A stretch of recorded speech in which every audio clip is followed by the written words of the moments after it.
Sahabat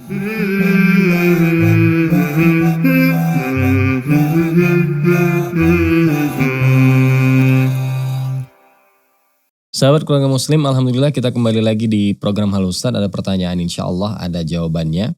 Tadi kita sudah membahas dengan Ustadz Muslim terkait tentang hukum makan-makan di rumah duka ya. Atau hukum makan-makan, kita makan-makan nih di rumah orang yang sedang mengalami duka ya. Dalam hal ini mungkin yang mengalami ada yang meninggal di rumah tersebut. Nah, buat teman-teman tadi yang ketinggalan jawaban dari pembahasan kita, jangan khawatir, nanti bisa saksikan di channel YouTube Salam Televisi. Nah, di segmen yang kedua ini kita akan membahas tentang suap menyuap ya teman-teman. Nah, ini suap menyuap ini sangat luas sekali, bisa di mana saja.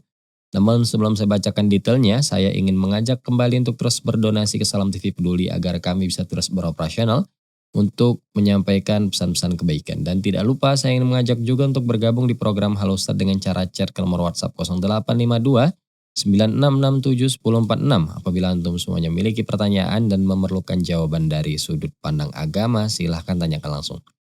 Baik, di segmen yang kedua ini kita hubungi Ustadz Rosyid.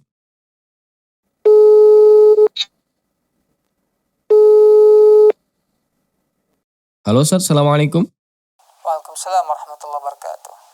Ustadz, apa hukumnya bekerja dengan menyuap orang dalam agar kita bisa masuk di instansi tersebut? Mohon pencerahannya Ustadz. Ma'asyiral muslimin wal muslimat rahimani wa rahmakumullah. Membicarakan kebijakan pimpinan ya tanpa sepengetahuan pimpinan kita. Apa tujuannya? Kalau tujuannya berdiskusi ingin mendapatkan jalan keluar, kemudian menyampaikan ini jalan keluar kepada pimpinan, itu bagus, silahkan. Tapi yang jadi khawatir kita adalah kita melakukannya karena ghibah, menggunjing. Nabi kita Muhammad sallallahu alaihi wasallam bersabda, "Atadruna mal ghibah?" Tahukah karena apa itu ghibah? Ghibah itu kata Nabi sallallahu alaihi wasallam ialah dzikruka akhaka lima yakrah. Engkau menyebutkan sesuatu yang saudaramu tak menyukainya kalau dia tahu engkau menyebutkannya. Nah, sekarang pertanyaan, apakah kita berani mendiskusikan itu di hadapan bos kita? Di hadapan pimpinan kita? Gak berani, berarti tujuan kita bukan tujuan yang baik. Tapi tujuan kita tujuan yang hanya sekedar menjelek-jelekkan orang lain. Membongkar aib orang lain, itu tujuan kita. Maka ini termasuk bagian daripada ghibah. Maka kaum muslimin dan muslimat rahimani wa rahmakumullah, ada sebuah pepatah Arab yang mengatakan, fis sarahati roha. Dalam keterserangan itu ada roha, ketenangan. Untuk apa selalu kita gunjing atasan kita, pimpinan kita, tanpa memberikan masukan kepada dia, tanpa mendoakan dia, tanpa ya secara empat mata menyampaikan unek-unek kita. Untuk apa kita lakukan itu semuanya? Ya, karena termasuk bagian daripada ghibah. Tapi kalau tujuan kita sekali lagi untuk kebaikan dan untuk mendapatkan jalan keluar dan untuk menyampaikan ini nasihatnya kepada pimpinan kita, maka tidak ada masalah. Itulah yang terbaik. Karena sesama kaum muslimin harus saling menasihati, saling mengingatkan. Ini sesama kaum muslimin. Tapi kalau tidak seperti itu tujuannya, hanya sekedar menggunjing, ya, melepaskan sakit hati kita, tiada ada keterserangan kepada ya pimpinan kita, maka sebaiknya kita bersabar dan hindari yang namanya ghibah, karena hal demikian merupakan dosa di sisi Allah Subhanahu wa taala. Wallahu taala alam. Iya. Syukran jazakallah khairan Ustaz Rosyid atas penjelasan dan jawabannya, Masya Allah. Nah, ini tegas sekali tadi disampaikan oleh Ustaz Rosyid bahwasanya ini tidak dibenarkan ya teman-teman, haram. Kita yang menyuap dan yang menerima suap di dalam sana itu tempatnya sama-sama di neraka. Begitu yang disampaikan oleh Rasulullah SAW.